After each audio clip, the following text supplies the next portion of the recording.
Hi students, in continuation to our previous two modules of this session,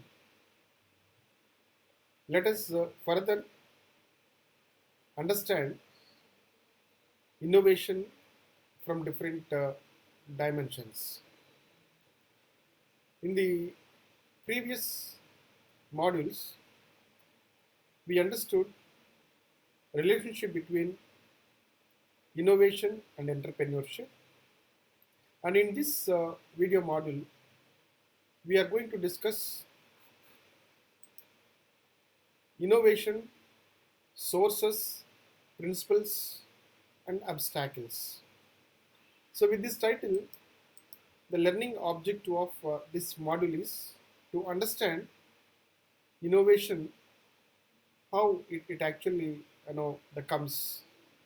So, from where it comes, the source of innovation, what are the various the principles of the innovation, and barriers or obstacles there with entrepreneurs as far as innovation is concerned. So, with this, let us just look at the sources of innovation. The sources of innovation are unexpected occurrence, right? So all of a sudden, something happened. It is not expected. So in that situation, so one can start thinking differently, come out with innovative practices, right? And another one is incongruities. So you can see that the situation where we are, right? So that situation is going to make us to feel something different, so that we can survive in the given the critical conditions. The other important thing is the process needs. So sometimes what happens when we have a process, so in the process we need to bring some kind of the changes. It is necessary.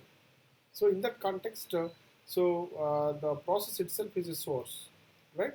So the industry and then market the changes. When there are continuously the changes happening in the market, so that is the another the source of innovations. And demographic the changes. So when the people are aging, and when new generation is coming forward with different types of expectations. So all these are the various the sources, right? And perceptual the changes, another important thing, that because the individuals always changing their perception.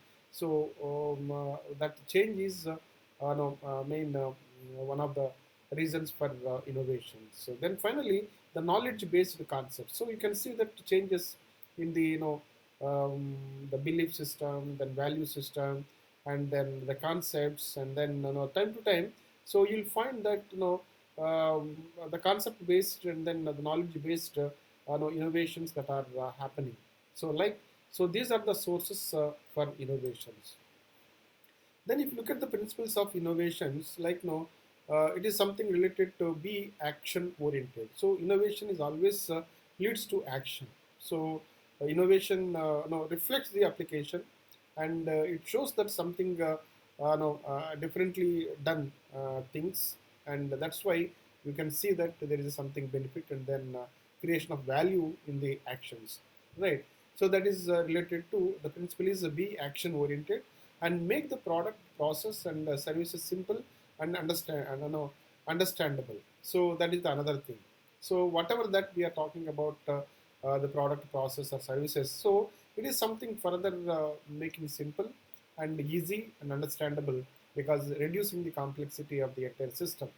So the another thing is the make the product, the process or services, the customer based, customer oriented. So we have to see that how best we are just linking our activities with the customer, and minimizing the gap, and then reaching as close as possible to the customer's requirement and customer needs. So that is the another the principle. And the start small, and then so you can just expand later on. So aim high, and try, test, and revise, and learn from the failures, and follow a milestone schedule, reward heroic activity, and work.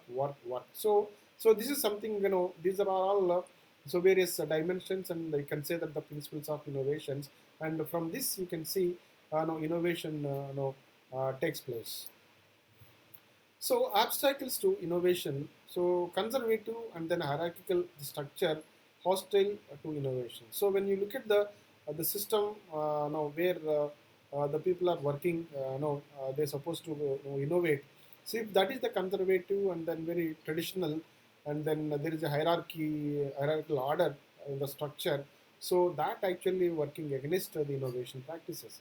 So new ideas threaten the profit of existing the products and then services. So whenever you have the new idea, so sometimes even that disturbs the existing the profits. So larger organizations tend to apply the NIH, the factor like not invent here. So to get rid of your uninvited innovators, so troublemakers. So sometimes what happens, they given the situations, they don't want any kind of innovations, and then they go for this NIH. So that is the another obstacle.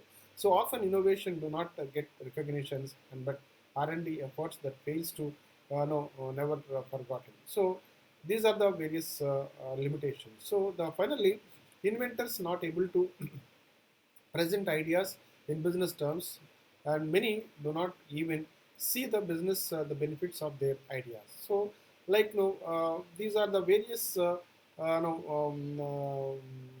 workplace the constraints or the limitations which are working as obstacles for innovations in the organizational context.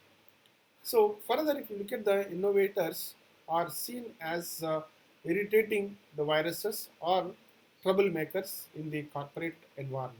So sometimes they are innovators, but they always intervene and then disturb the existing system. Sometimes that kind of mechanism also works against innovation. So the companies ignores innovations when they do not know the fit into any of their existing business the profiles, right? Sometimes whatever innovation is there, so that may not match with the existing system. The budget allocated, the process is designed to support the existing business, and new ideas are eroded by the subtle discouragement rather than by explicit ventures. So application of organizational antibodies to neutralizing the irritating virus. So withholding of the funding, like general nay saying. So you'll find these are all various issues. So subtle single that it might not be the career smart to associate with an innovative projects. So further you can see, so at workplace in day to day, so you'll find all these are various obstacles for innovations, right? So further if you see that the barriers for innovation, so management attitude, sometimes management is not interested, so management is not spending R&D, and if it is not effective, and you'll find that the upper level of management does not embrace any kind of change easily R&D effectiveness, and needs to be continuous, and then not no, discreetly when a new product is needed. So this is one, the main the barrier for innovation, and short-term the pressure. So you'll find that companies take a short-term the perspective by not investing in the high risk or long-term the payoffs. So resistance to change. Sometimes the same world or same world and comfortable with the current positions. We don't want any kind of new things, and we don't want to take any risk or innovations. At workplace. So that is the another the barrier. So poor information, the flow, like you need to maximize the flow information around the company. So poor information flow under the technology, the transfer. So that is the another important thing. So weak links are another the barriers, like good ideas, the products can be destroyed by poor marketing or not listening to the customers. So these are the various issues that are there at the workplace as a barriers. So with this, let me just stop here, and thank you very much, and looking forward to meet you in video 42.